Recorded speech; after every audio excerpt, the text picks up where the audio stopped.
Welcome to Running for Real, a global community with a shared love and curiosity for running. Together we reconnect with the reasons why we love to run and discover ways it helps us become better people. Whether it's the quiet moments of a morning run while the rest of the world still sleeps, or befriending the strangers next to you at the start line of a race, we are here to connect with others who see running as the common thread that weaves our lives together. Come join me, Tina Muir, as I talk with people from all walks of life, united by a love of running. Hello, my friends. Welcome to episode 390 of the Running for Real podcast. Thank you for joining me today. I'm excited that you are here and excited to introduce you to my guest today. I am so happy to have Jay Solle on the podcast today.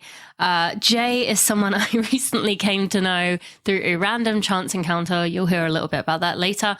And I just loved their energy right away. I wanted to get to know them more. We have plenty of friends in common, and they are doing a lot within the running space and just such a good example of a person who you could be a very similar role if you've always dreamed of doing that, who loves to shine light on other people, who loves to lift up other people and kind of be not in the background necessarily, but be kind of a driving force in change, but doing it in a way that is cooperative and working with people to make the world we want to see rather than doing it in a forceful way, which is often the case with changes that we want to make. So I'm very excited to welcome Jay to the podcast.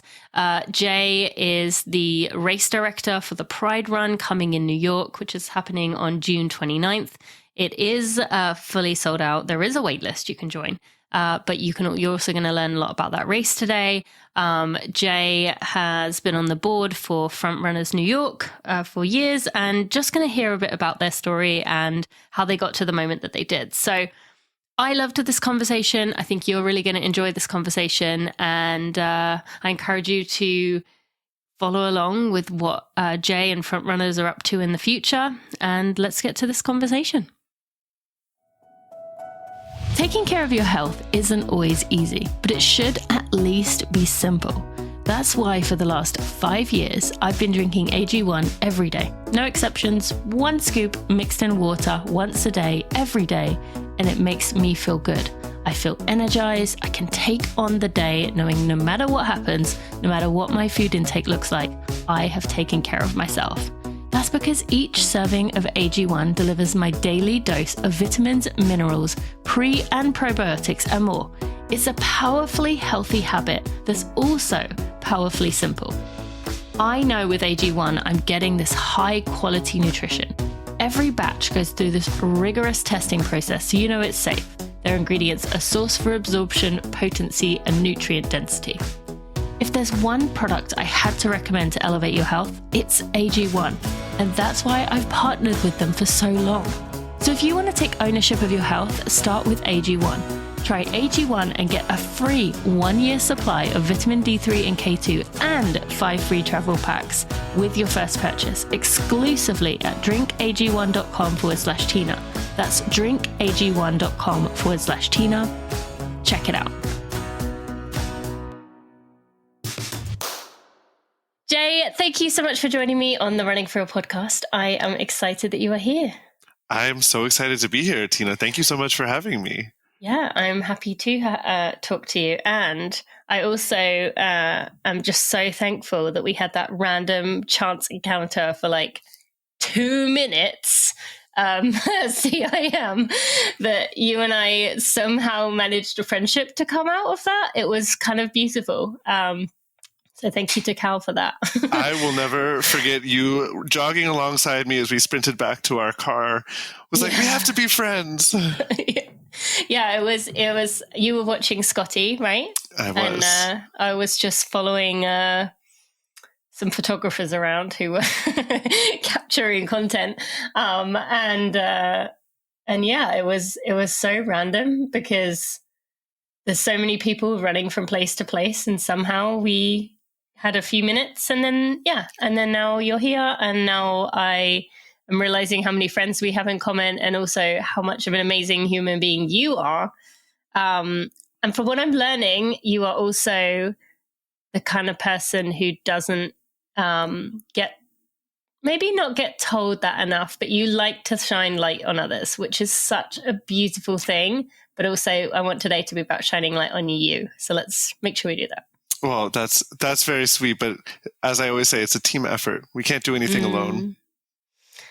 That is so true. That is so true. Have you always been that way, of like seeing the world that way? I think so. Long ago, I was into like really competitive marching band in another world. I heard this.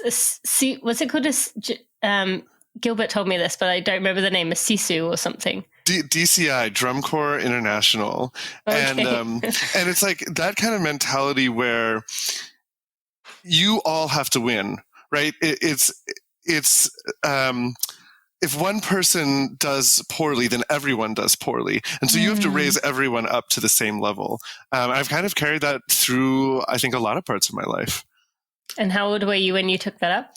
Oh my gosh, I think I was 12 when I started doing marching band, and I did it all the way through my early 20s. Oh, now you are retired? What is the term once you are? Yeah, retired.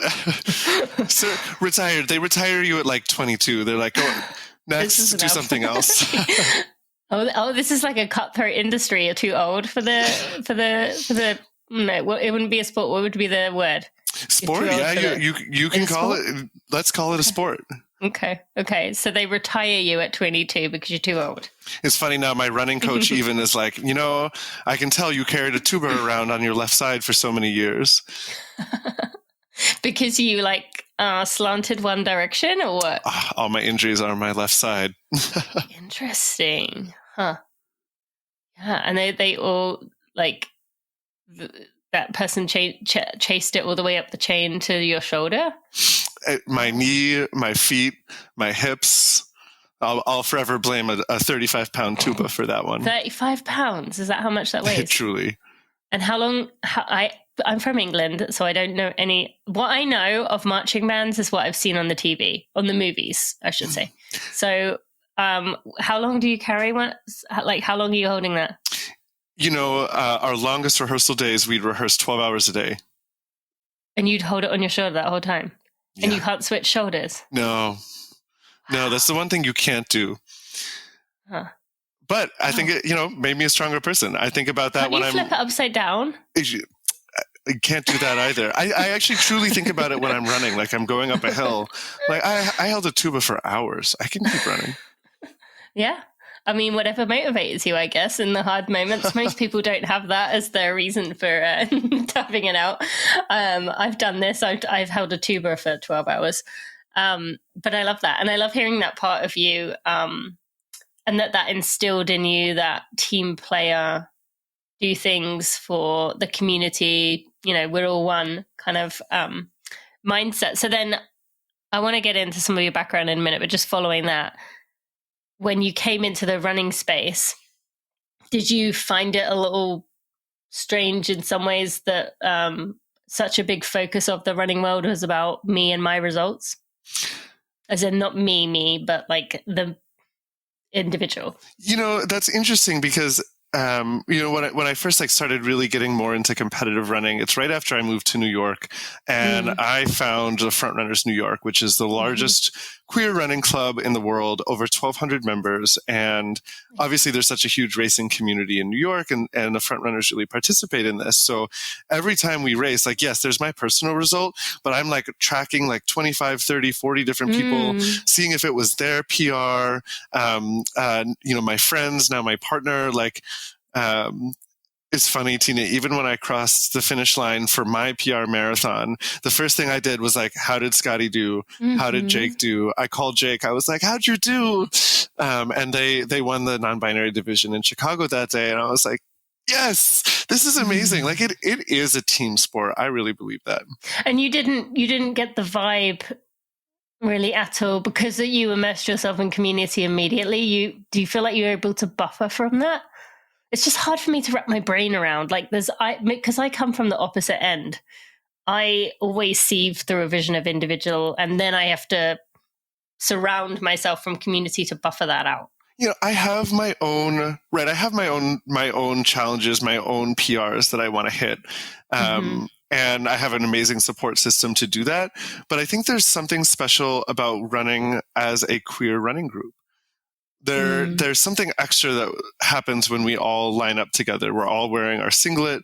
And I think that it is a level of like being proud of doing it together. Sure. Our singlet is really cool. It has an orange and white star on the back of it. And one of my favorite things to do when I'm racing in New York is like I scan the field ahead of me and pick out all of those orange stars. I'm like, they're my people. I love that. I'm good. All is well. My people are right here. I love that so much. And do all the front runners have different? Do they all have that orange star? Do they all have different? They all have different logos or something, right? Oh, okay. Is that just for New York? So Jay is holding up their jersey. Is that your jersey? Yeah, the back of our jersey. With the orange star. It's just the New York. It's just the New York front runners. We have our own brand and logo, but it's something that is right. It bonds us together, and we all run in our singlets, in our uniform. I wear a crop top, but it's all got the same star on the back. Okay, good to know. And when I was saying that, I wasn't meaning like every time I run in a race, I'm like, how did I do today? I just mean I find it hard to not see the rest of the community that way. Like I almost see it as like there's pockets of communities, but I'm always trying to remove the filter of individualism. But that's because I come from that world. So I'm just so fascinated by that you immediately felt that community and then just started loving and caring about other people's results rather than just your own from the get-go. So I think that the remarkable thing about front runners is that we have people from like 22 to 85. And so when we go out and cheer for the marathon, our fastest marathon runner, my best friend Scotty, was 2:24 this year in New York, and we had someone run a 7.5-hour marathon. It's an incredible feat. And I have so much respect for the people who are running every single time. Like it's so remarkable. So we had almost 300 people run the marathon this year from our club. Wow, that's huge. That's awesome. Great. And you've gone from starting running in like 2019, 2020. When did you start? Yeah. So I had started running. I lived in Boston for a number of years, and I was running there. I was competing in the BAA events, but I really started running a lot more when I moved to New York in very early 2021. And I think there was something that happened right then too, right around the time that people started to get their vaccines. People were running a lot more to be outside, but also this need for community. And so the front runners community hugely blossomed at that time. I got to ask something else though with New York. If you moved to 2021, I went to New York in early 2021 and it was the most surreal thing I'd ever seen in my life. It was early 21 when it was still very ghost town-esque. Has it been interesting for you moving there in 2021 and then seeing the city fill back up again until now you're basically where you are as it was? Yeah, I mean, again, I think when I moved to New York, what I was really looking for was to participate in a queer community in a way that I hadn't before. And yeah, by that summer, the run club had filled, restaurants were filled again. Queer culture and queer community of being together, right? There's such this element of being together and taking up space was happening again. But for a lot of people, being able to do it outside at a running club added this extra layer of accessibility. And so it was just it blossomed, it came together, and Front Runners has kept that momentum, right? So now in early 2024, the club is as big as it ever has been. And we're seeing like, on a nice day, sometimes they're weather dependent, fair weather runners, sometimes, okay. but on a nice day, we'll have like 150 people at one of our fun runs. I mean, that's awesome. And I hope at some point I can come join one of those. You must, because we all go out. So there's this restaurant on the Upper West Side that, like right around the time that I moved, we would all go to after a fun run, and they would put us outside. It was like cold. There was like 8 people, and now they basically close the restaurant for us at 8:00 because they know that like 60 people are going to come in wanting, the grilled chicken sandwich and a margarita at 8:15 p.m. every Wednesday. And it's amazing. It's like, that's like ingrained in our culture now. Yes. During a marathon weekend, I was sitting on the edge of Forest Park. That's where I am. Central Park. I was sitting on the edge of Central Park with a different Scotty who is queer in New York. I can't remember his last name. Michael Clemens, Ryan Montgomery. And then we saw you all go by, like this like flash of rainbow, like run by on your shakeout. Maybe, yeah. Yeah, it would have been our shakeout. You did run down there. Yeah. On, what's that street called? The one that lines the bottom of Central Park. Yeah, on 59th. Yes, and so it was just like, I don't know, and there I was sitting with them, and I was like, why didn't you join us? I know. That was the moment. I know. I had my event, to which Jake Fedorowski, I was so thankful, came immediately to my event from there and took loads of amazing pictures and videos. But it was just like, we were just sitting there, the 4 of us just catching up, and then it just brought me so much joy to see you all go by and just being so, authentically yourselves. And I loved it. So I hope someday I'm out there with you. Okay, back to you.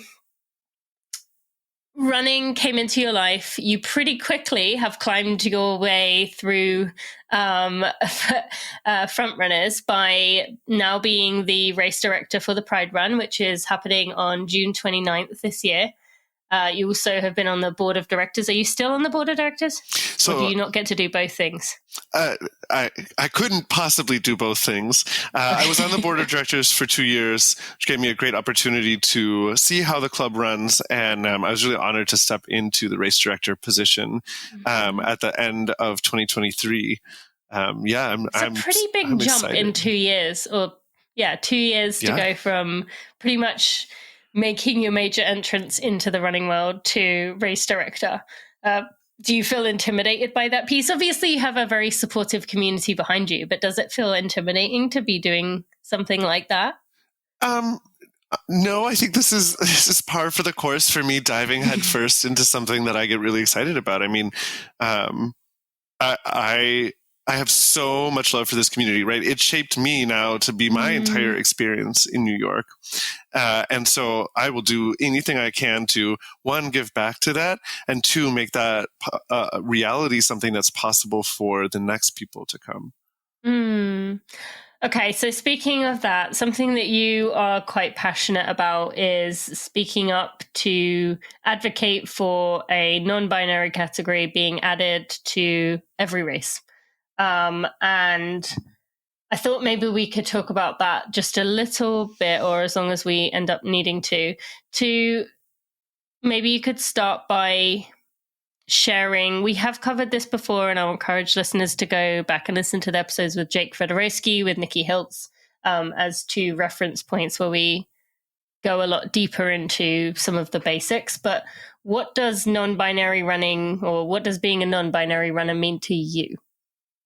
Yeah, well, first of all, we wouldn't be here without the work of folks like Jake Fedorowski and Nikki Hiltz and so many others, right? I might not even be having the opportunity to have this conversation for the groundwork that they've laid.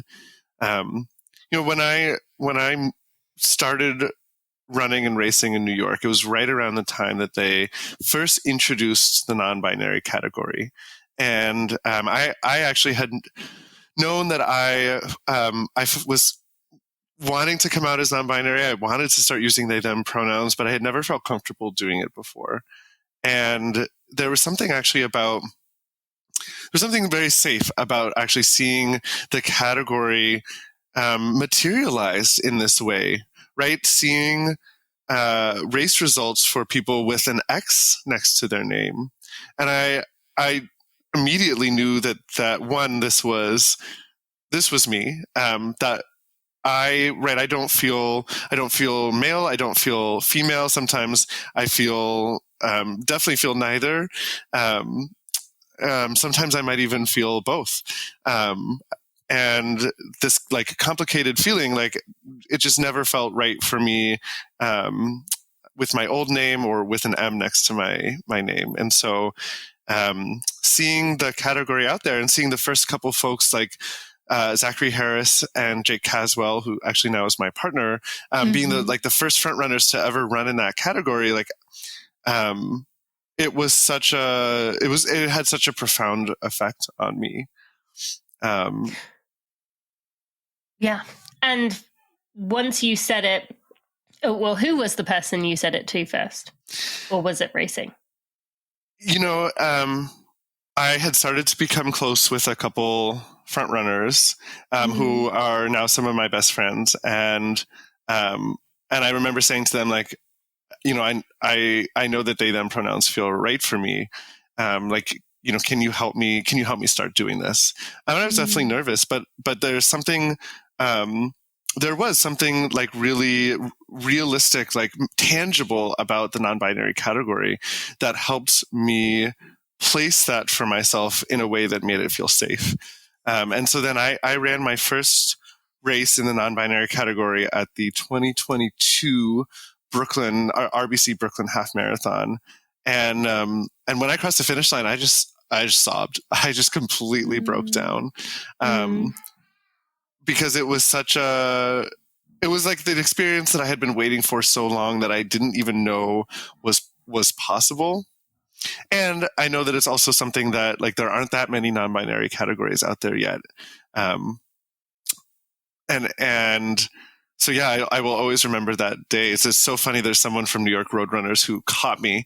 Like, I came across the line and I was like, I'm a very emotional person, and I was crying, and he was standing there. And he was like, Jay, and he gave me a big hug. And yeah, that moment is just like etched into my mind.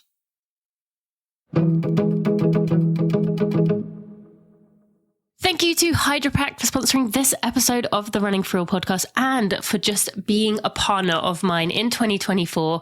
I am so excited to be working alongside HydroPack. I have mentioned that I genuinely believe this is the future of sustainable racing, is us carrying our own fuel. It means we can have what we need when we need it. We don't have to rely on races. We don't have to rely on volunteers. We can carry our own stuff, do our part as runners, because most of us are not going for split second of where every second counts. And HydroPack has really developed these amazing innovations to make it as easy as possible for us. So today I want to talk about one of my favorite items, which is a Sky Flask Speed. Now, my favorite thing about this, when I think of a handheld, I think of this very boxy, awkward, have to like scrunch and hold your fingers in place to keep the bottle in your hand. That is no longer the case. HydroPack has made this Sky Flask, which has a strap that fits beautifully on your hand. It's a soft flask, so your hand just kind of molds to it. It stays in place. It doesn't bounce. It doesn't chafe. It doesn't rub. And my favorite part is the flip top lid. One flick with your thumb and the whole lid opens to refill very easily and quickly, comes out easily. It breaks down or squashes down into such a tiny little space that fits anywhere. You could even stick it in your waistband. I really love this innovation, the Sky Flask Speed 500. If you are looking for a place to start with HydroPack, that is definitely where I would recommend you head. And if you go to hydropack.com/Tina, you can check out some of my favorites. You can go find out more about what HydroPack is up to. You also can go beyond running if you are someone who likes to go hiking or camping. There is also stuff on there for you. Go check out HydroPack. I'm excited for the work that they are doing, and I can't wait to hear what you think once you try it out.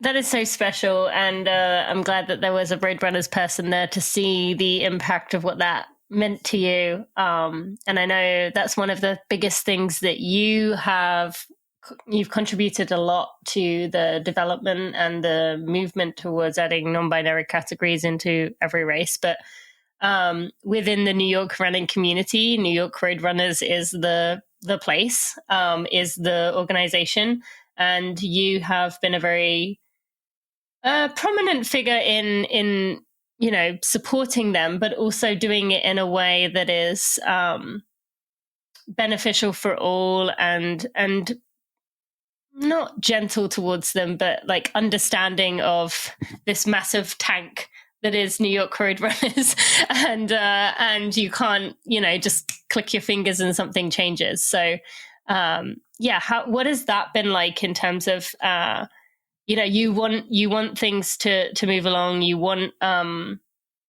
to allow people to feel authentically themselves, but at the same time understanding that you can either work with someone and get somewhere, or you can shame them and it might actually go the other direction. I think a perfect example of this, after the 2022 New York Marathon, there were some things that didn't quite go right in the non-binary category. Mm-hmm. And so Gilbert, who was the president of the Frontrunners at the time, and I was on the board, and I had also just formally started a community in Frontrunners for trans and non-binary runners, collected kind of a little list of the things that we thought could have gone better. And obviously at the time, New York Roadrunners was and still is way ahead of the game here. But the cool thing is that, we came to them and we said, here's a couple of the top things that we think for next year should be different to help really push the non-binary category up. And they listened and they did every single one of them.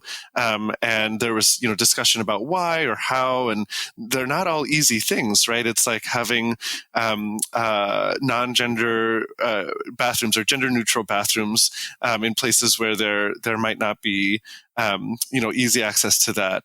Thinking about how to de-gender some of the transportation options. And when you say transportation option, what do you mean by that? Yeah, so some of the elite and sub-elite runners had buses marked by either male or female.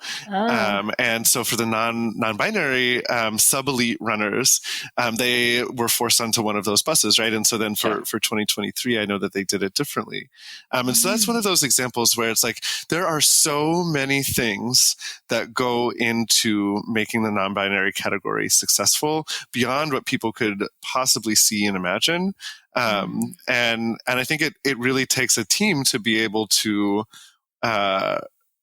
work out what those are, and have a conversation about them, right? I was not a sub-elite runner. I didn't personally experience that, but I was able to crowdsource from our very large team of non-binary runners what their experiences were. And we were really appreciative that New York Roadrunners took all of that in stride and was yep, let's change it.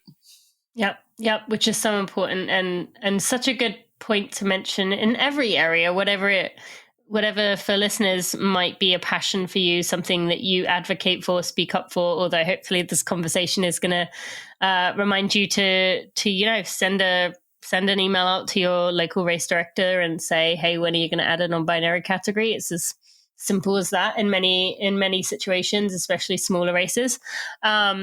But also to remember that when you are working with the opposite of a bigger organization, working with them rather than pointing fingers is kind of the way to go to really get things to happen, because they're open, they're going to listen. Obviously, New York Roadrunners is ahead of the game in terms of most races, but it's the same thing with me coming at things with sustainability. People will often say to me, oh, well, why don't we just not have disposable cups anymore? And I'm like, well, yeah, you can't just drop the disposable cups. We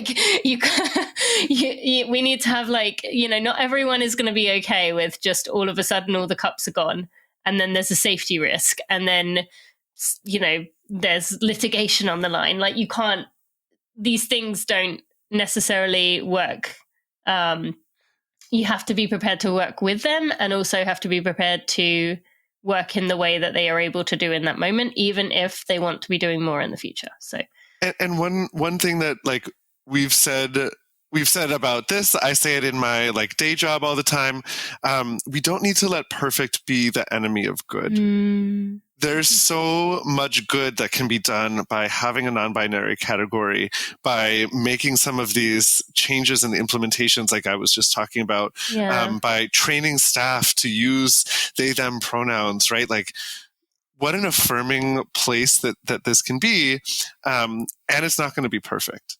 Everyone acknowledges that there's going to be missteps along the way, and I think that we can all work together to figure those out, right? And it's even like at the start of having a non-binary category, right? You have to train people to use they, them pronouns, and you might make a mistake along the way, but you just correct yourself, and then you practice and you get it right next time. You're no one expects language to change immediately. It takes practice, and you're going to get better at it. And that's what we've seen happen with New York Roadrunners. And I truly think that they've put in a huge commitment to be able to improve in the last couple of years in a really dramatic way, and create like a really good space for the non-binary community. Yes. Yeah. Thank you for sharing that. With pronouns, I just want to go over something which people ask me about all the time. You see more and more runners, or I guess just people in general, but generally they're talking about runners, who might have pronouns that say he, they, she, they. And that really freaks people out, because what would you say back to someone who sees that and is just in a panic of what to use? So first of all, gender is a construct. It's fluid, right? It's not black or white. It's something that happens across a spectrum. And so people who might use two different sets of pronouns, or even more different sets of pronouns, are somewhere along that spectrum, that it doesn't feel right just to use one set, and it doesn't feel right just to use the other set. And so a lot of times as a queer person, when I see someone who uses she, they pronouns, I'll primarily use they pronouns, but it's okay to switch back and forth. And it means that person is most likely comfortable having both of those pronouns used for them. But even in a situation where someone might just use they, them pronouns, again, like if you make a mistake, just correct yourself, or correct yourself next time you do it, right? It's not the end of the world if you misgender someone once or twice. But what for me really goes a long way is when people put in the effort to not make mistakes multiple times. And that's something that I see and appreciate. Does that answer your question? Yeah, it does. Yeah. Thank you. Okay, so then when you do see a race that has a non-binary category, when you do see these changes being made to make spaces more gender inclusive, what does that do to your running experience? I mean, it's a safety experience to be able to be safe, to be authentic, right? I know Jake Fedorowski has put together a list of races that have the non-binary category, and that's a way for us to know like where we can run, right? And everybody will experience it a little bit differently, but for me, the last race I ran, not in the non-binary category, I was like, I don't want to do this again. And so it just felt wrong. It felt inauthentic. And it was an experience that I would, given the trade-off of having less races in my Rolodex that I could choose to run versus run a certain set of races that have a non-binary category, I will choose that authenticity moment because it makes me feel proud. And when I feel proud, when I feel free, like I'm going to perform better, and I will have a better experience. Mm-hmm. And then with that, let's speak to the fact that one of the rebuttals that often comes up is, but it's such a small percentage of people who go into the non-binary category. Speak to, firstly, that, what you would say to that, but also that it is so much more than just people who fall into that category? Would it signify safety to people beyond those who want to go into that category? Yeah, 100%. I mean, I think even if there's one non-binary person that participates in the category, it's a success, right? It doesn't matter how many people there are that run. If it's an opportunity for one person to be authentically represented, then it's unequivocally worth it in that moment. And I think that it's an opportunity to be seen, right? As we look across, certainly here in the frontrunners community, as the non-binary community has grown, there are more people that are feeling safe, more people that are feeling comfortable to come out as non-binary. And so it's this experience where it's growing and people are feeling safe and authentic and welcome. And why wouldn't you want that as part of your race experience? Mm-hmm. So what is your dream if we were to jump 20 years in the future, and hopefully the climate hasn't melted down to where we're all in chaos? Oh gosh. What would you like to see in the racing scene in 20 years? I had the great opportunity to be talking about this with Nikki Hulse the other day, so I've got to absolutely give them some credit to this too. But we were saying, like, there should be a time where nobody remembers races not having a non-binary category. You don't even remember that there wasn't that option. It should be so normalized and just so ingrained in part of our culture that it allows everybody to experience gender in the way that is right for them. Yeah. And I'm sure you're similar, like the places that I tend to go, the events that I work with, it feels quite jarring to me when I don't see that now, because I do feel like I'm used to seeing it. And it does get to a point, at least for me here in St. Louis, where when I don't see it, I can email immediately, because I'm like, oh, that's kind of weird that I wasn't there, because I notice that it's missing. And then it doesn't feel like I'm like going out of my way to be the like non-binary police. It just feels like it's something that I'm so used to seeing at this point that when it's not there, it feels strange. And there are other pieces of it too, right? Like elevating the experience of people who are running in that race, right? You see like big races have big social media presence and or talk about qualifying times, right? If we're not including non-binary people in those experiences, then we're not we're leaving out a big part of the authentic experience of having non-binary people in the race. Boston now has non-binary qualifying times, but I still see like infographics and posts that only have the men's and women's division qualifying times. I'm like, no, there are non-binary qualifying times. Let's talk about it. Let's have that conversation. Or races that have non-binary divisions but don't have have men's and women's qualifying times, but don't have a qualifying time that they would accept for non-binary folks, right? Let's start to bring all of that up to the same level. Do you think it's a fear thing of a repercussion for those that don't, share about those things? I'm not sure if it's repercussion or if it's just kind of a lack of knowledge or a lack of understanding why it's important.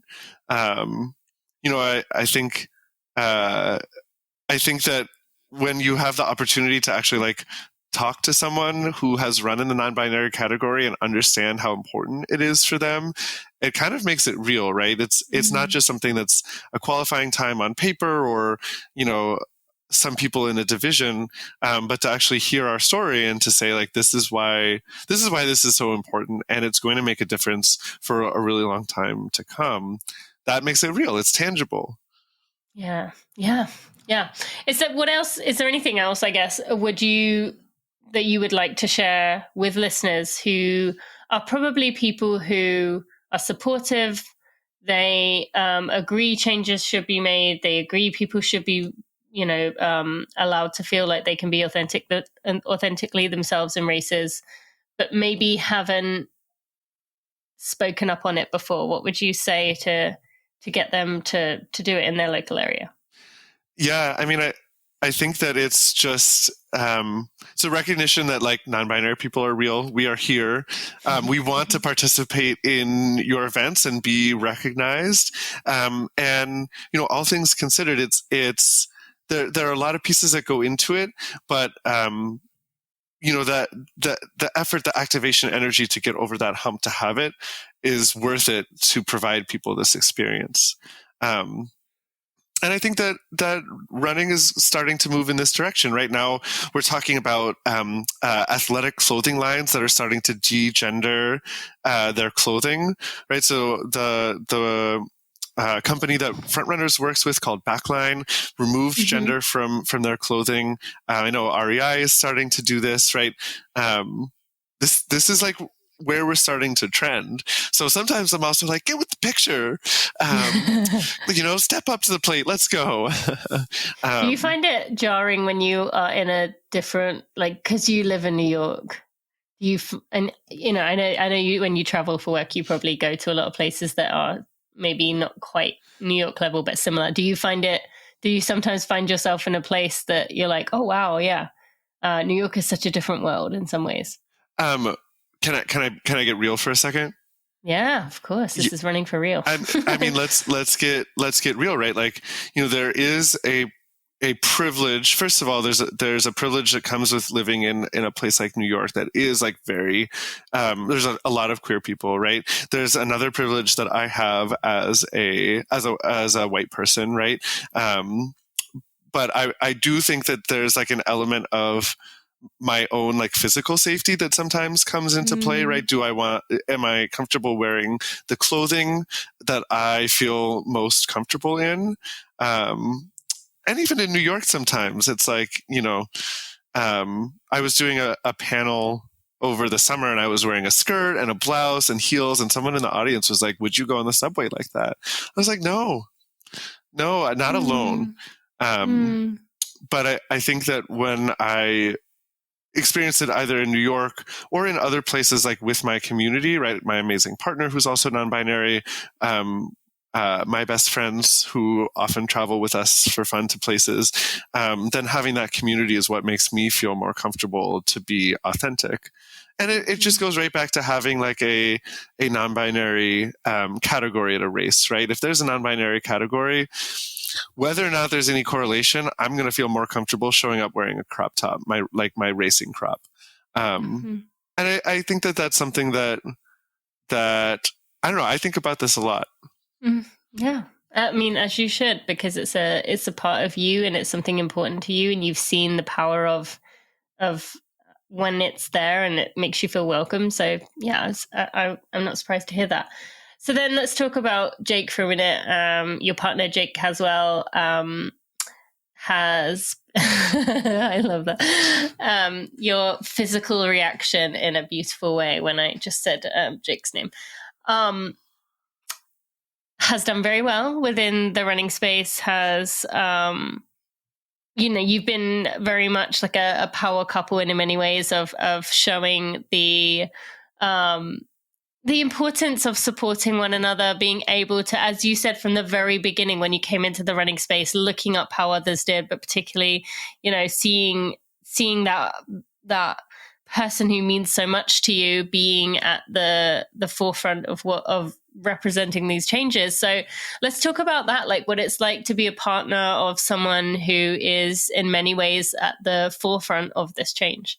That's obviously going to bring some scary things, but also many exciting moments. Yeah. I mean, first of all, I'm so proud of Jake for going out there and for running and not just their athletic achievement, right? It takes a lot of guts to do that interview after you finish a race and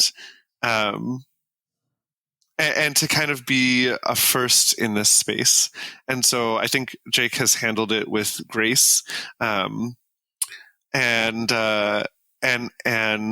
also there's been struggle at times, right? I think there's been a lot of really a negative undue attention towards Jake because of their wins in Chicago, their wins in New York, and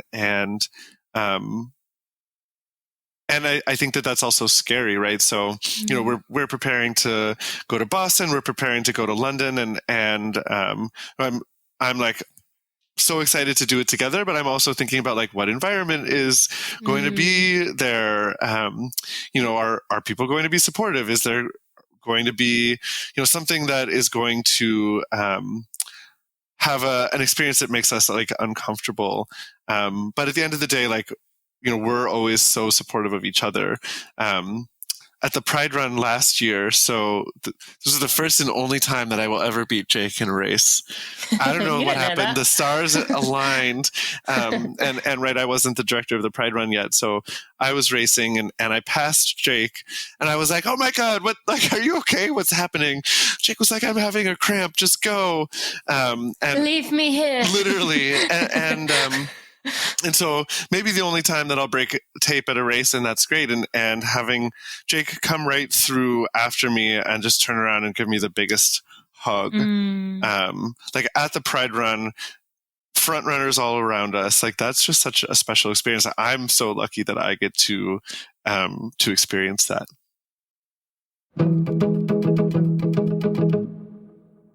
Thank you so much to Tracksmith for sponsoring this episode of the Running for Real podcast and for supporting Running for Real in general. Tracksmith has done so much to allow us to really chase after our dreams, make big changes. Those of you who have thanked me for the work that I have done, a lot of that is because of the support Tracksmith has given me. I am so appreciative of them.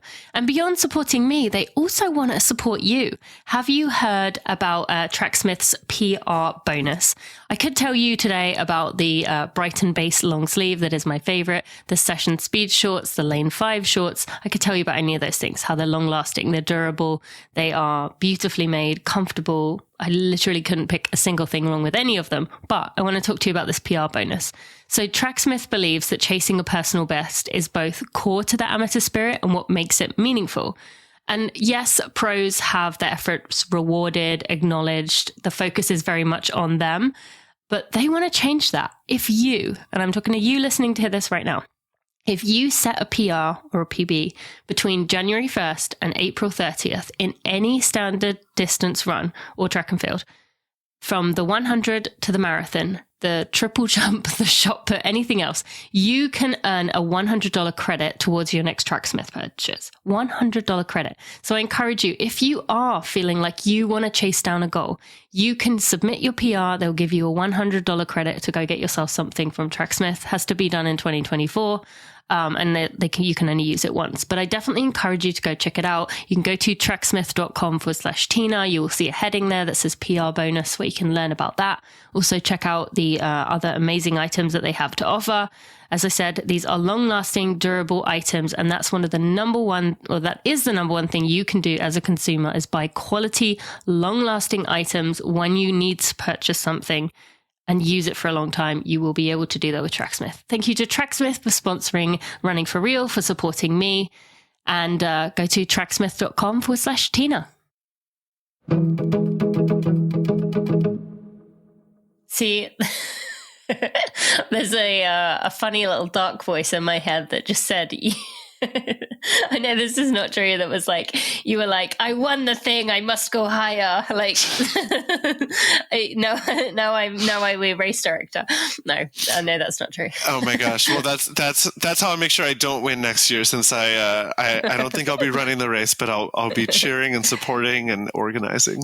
Yes. So the race is sold out June 29th, but what can people do if they are hearing about this, are interested in this, can get themselves on the list for next year, but what can they do now with the race coming up this year? Well, first of all, let me just say we are so blown away by the support to have sold out over 10,000 spots in the Pride Run in a record time. Congrats. Thank you. And so... there's a lot of different ways that I think folks can participate, right? If you're in New York, there's a wait list. Get on that standby list. But how deep is that now? You can't say. I can't say. I'm sure it's quite deep, but the great thing is that New York Roadrunners implemented this standby list this year, and we're seeing it work or they're seeing it work, I think, for other races. So I'm sure it'll be effective for the Pride Run. We're working on, since we sold out, we're working on figuring out what a virtual option could look like. So stay tuned, run some Pride miles in your own city. If you're coming to New York, come party, come celebrate with us. We throw a huge festival at the finish line. We have a huge cheer zone. It was actually the Cher zone last year. We got a life-size cutout of Cher, and she cheered the whole time. So it was the Cher zone. And I think there are so many ways to be prideful, right?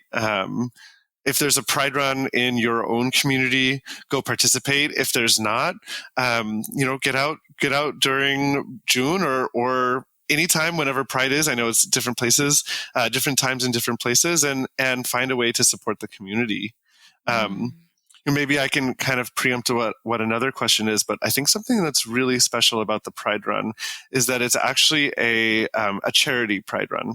So each year, Frontrunners New York picks a different beneficiary that serves a nonprofit that serves queer New Yorkers. And so over the course of the last 10 years, we've raised over $200,000 for different charities in New York that provide like really life-changing services to queer New Yorkers.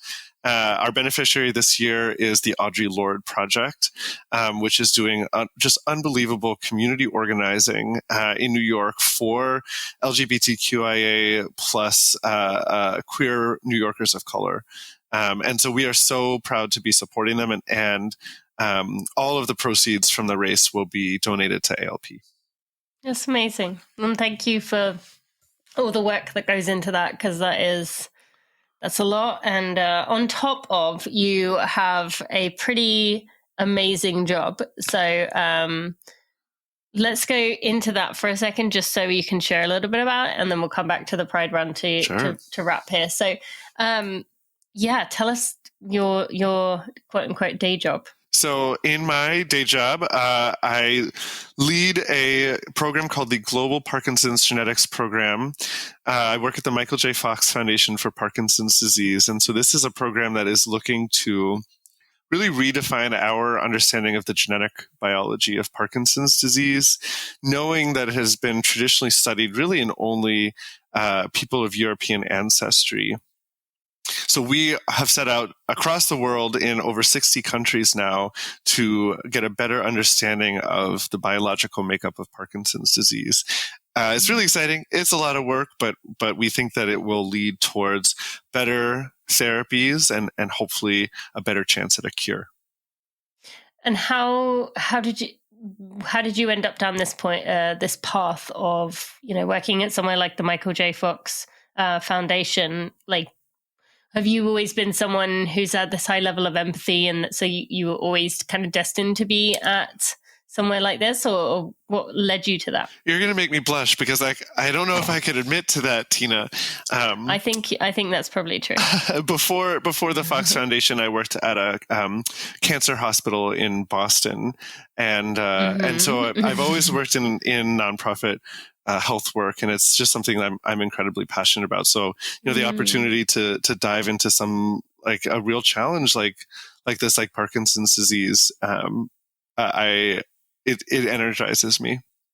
So what do you do with this then when, I'm guessing at times it feels so big, or maybe like there was something that you were really hopeful for on the team, and then you didn't end up getting the result you hoped for, or you didn't end up it didn't end up working out for some reason. Like, what do you do in that moment when there's been not necessarily a failure, but something that you thought you were getting somewhere and then you didn't? Yeah, being resilient is really important, right? If you see and are connected to the end cause or the end mission, whether that's better therapies for Parkinson's disease or a non-binary category in every race, I think that if you keep that whole picture, one fall or one, kind of hill or bump along the line is just that, but you have to get up and keep moving towards the end goal, right? And so sometimes contextualizing it like that for me helps. Certainly in science, we make mistakes all the time. That's part of the scientific method. You have to be able to learn and recover from those mistakes so that you can do it better the next time. And do you allow yourself, when those mistakes have been made, when those things didn't work out, do you allow yourself to really almost like wallow in it for a moment and be frustrated and then get back to it? Or do you not really allow yourself that space to do that because you know that you need to, that's the reality of the situation you're working with? So my wallowing time is I go for a run. I'm like, let me get out in Central Park. Let me do Harlem Hill a few times because it's like with headphones, or you in your own thoughts? Ooh, no, it's like music is like the music is bumping. Okay, and that just resets me. But in a lot of ways, I'm really lucky that it does because it's a great outlet. Yeah. Okay. Well, that's another good reason that running has been a friend to you. Is there anything else that you would want to say about your running experience and how it has helped you just in other areas of your life? Yeah, I mean, I think that is like what I just said about it being like personally therapeutic is so important, right? Because I can have a crappy day. Something can go wrong.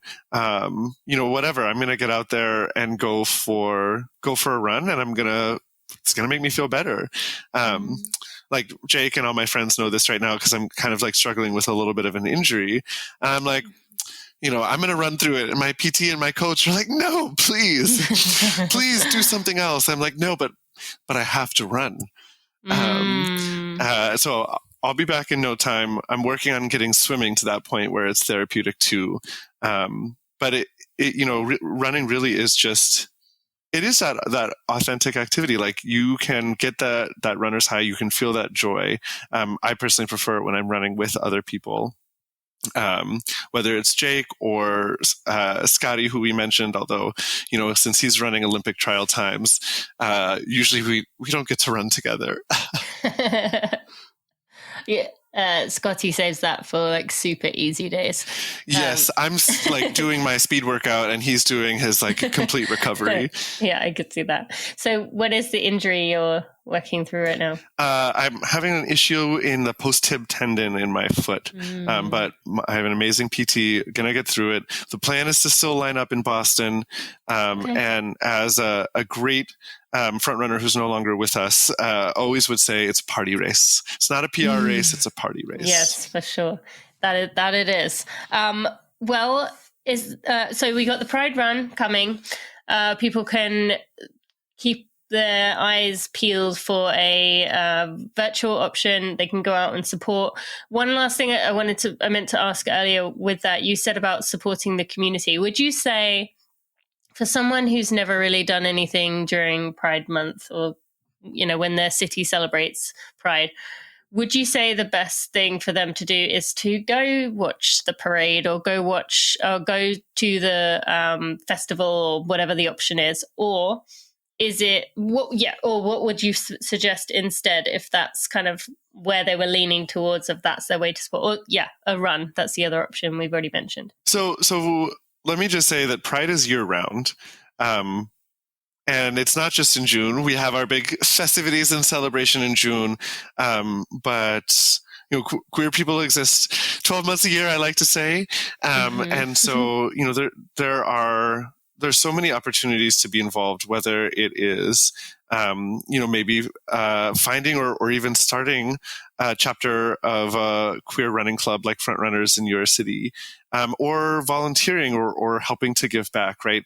Many cities have shelters that are specifically dedicated for queer people, or especially for queer young people that need support. The Sylvia Rivera place here in New York was our beneficiary 2 years ago, but I know of others in Milwaukee, in Chicago, in Houston that do incredible life-saving work. And so some way to be particularly prideful, get involved in the community and help kind of pay it forward to folks year-round.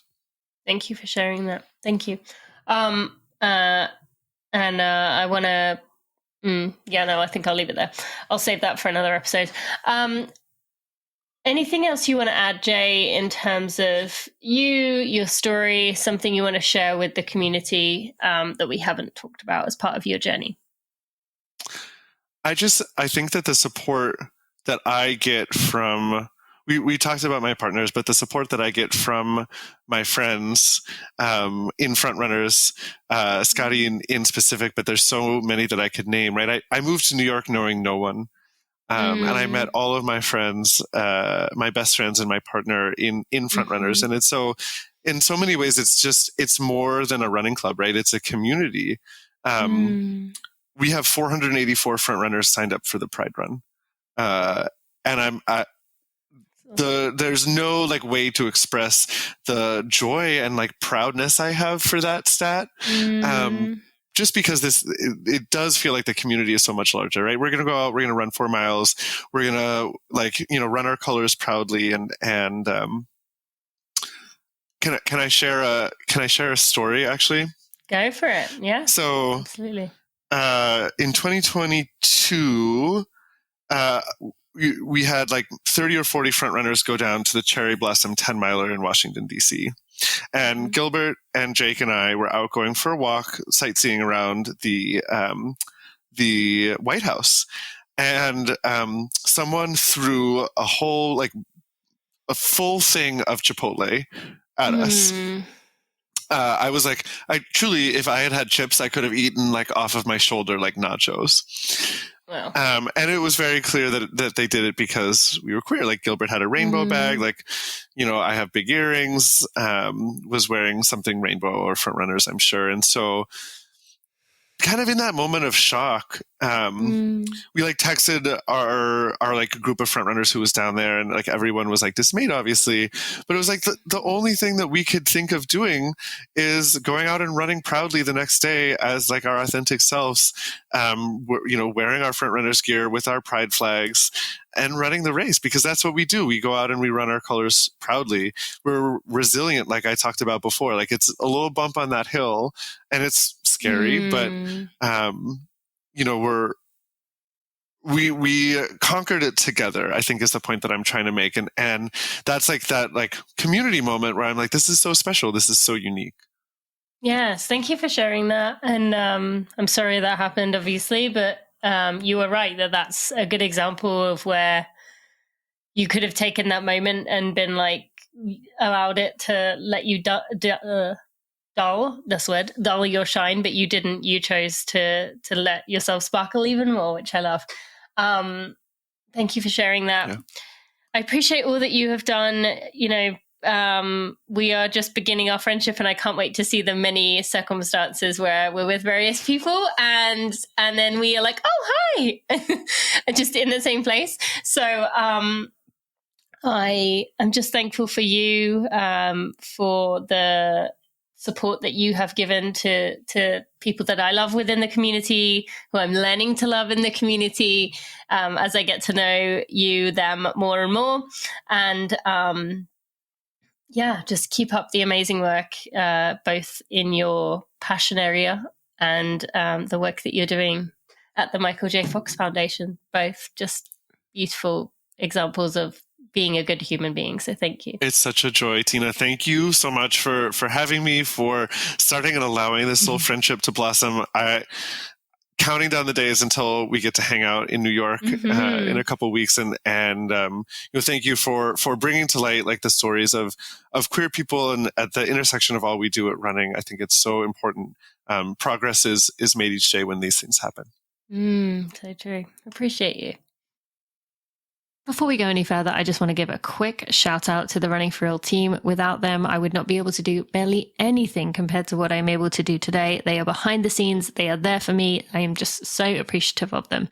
To Jeremy Nessel, our podcast editor, audio consultant, and someone who's been with me since the start. To Sally Pontarelli, our content and operations manager, who is there day to day doing all the things to help me be successful.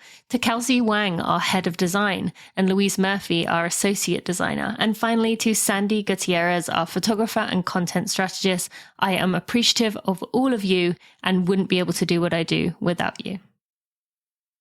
So grateful to Jay for sharing with us what an amazing human with the work that they do, not only in the day job, but also within the community, that love for others, that belief in cooperation and working together as a collaborative approach. I just love that anytime I come across someone who believes in that.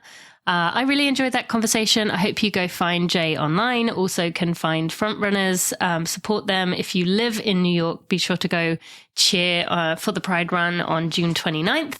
And also you can find those links in the show notes at runningforreal.com/episode 390. You can also find links to our sponsors in there. I want to thank HydroPack, AG1 and Tracksmith for supporting this episode. Again, you can go to runningforreal.com/episode 390 to get those special offers. Check out all the links we talked about today. Thank you so much for listening, and I will see you next week.